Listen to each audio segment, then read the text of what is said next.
This is the first video in the borrowing power series that we're going to do. Now, a lot of people have been seeing in the news and via government announcements that the government is coming into the lending industry at the moment in Australia and limiting borrowing power due to the property market going pretty crazy over the last kind of 12 months.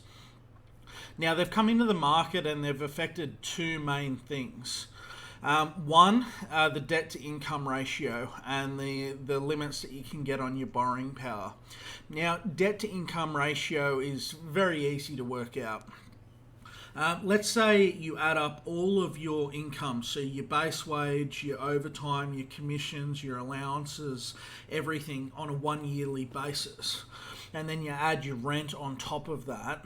Then you just figure out what your total loan size is at that time, divide it, and then that gives you your debt to income ratio.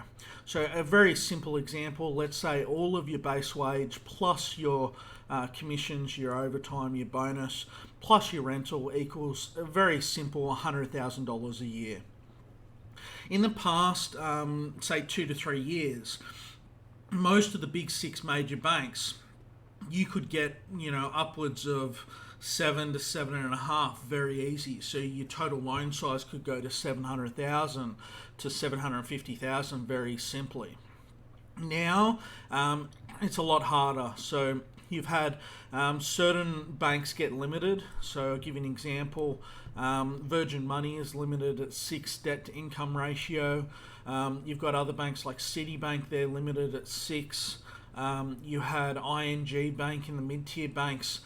They got limited to 6 recently, just mainly for investor loans, and now they've actually changed it to whatever the LVR is. So how much equity you have in the property, you can potentially get over 7 now with ING. All right, this also affects the major 6 banks because a lot of people think that these are hard and fast and black and white rules, and it's just not the case.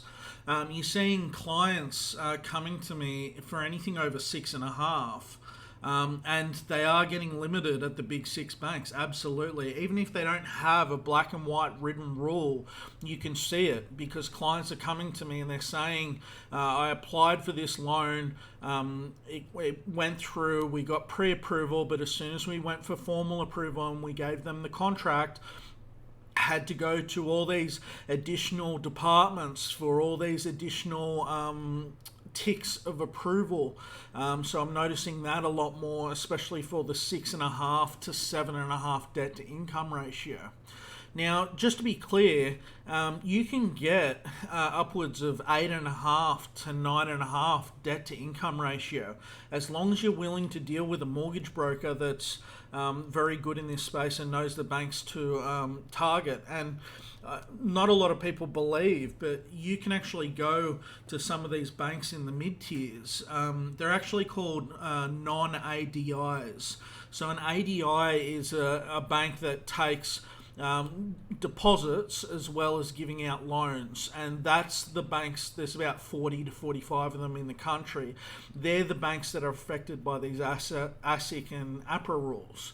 Okay, but there are actually non-banks in the mid-tiers that have been around for a very long time that have better rates plus higher borrowing power, and we're talking about much larger numbers. I mean, in this 100k example, I've gotten 2 clients up to 8.8 and 9.2 recently with non-banks in the mid-tier banks in the Australian market. So if you look at it just on this one example, big 6 banks are going to limit you at say 700 to 750k loan size. And a mid-tier non-ADI bank in the mid-tiers is going to give you a better rate than the major. They're going to give you a higher borrowing power, so upwards of 850 to 900, depending on the other factors in your borrowing power calculation. Plus, they're going to be a lot of the time quicker and easier to deal with than the big 6 banks at the moment for the high borrowing power loans. So that's one of the things that have happened recently. So we're seeing a lot of clients come to mortgage brokers, especially ones like myself that deal with a lot of clients with investment lending. And then the second thing is the assessment rate that the banks check your borrowing power at.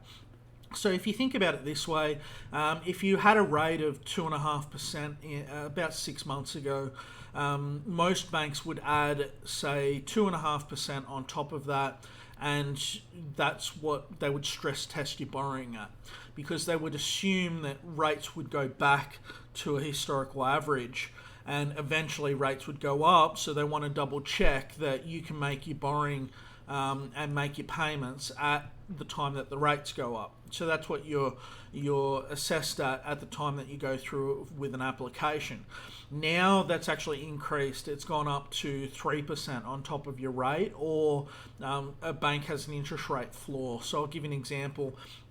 Some of these interest rate floors are between 5.5% to 6%.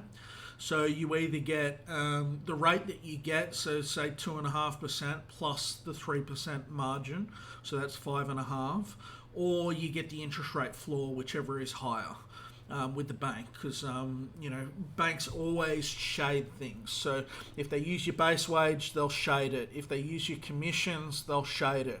If they use your rental, they'll use 80% of it, depending on the bank that we're looking at. So they're always taking little bits off here and there to adjust for their margin of risk.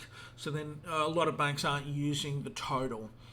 All right, so these are the two main changes that are happening in the Australian market. So especially the second change on the assessment rate, it may not seem like a large thing, but if you've got a borrowing power capacity of about $1 million and you're still staying with the majors, and 6 months ago you could have gotten $1 million loan size, and today, if everything stayed the same, you're probably limited about $50,000 to $70,000 for that little 0.5% adjustment to the assessment rate.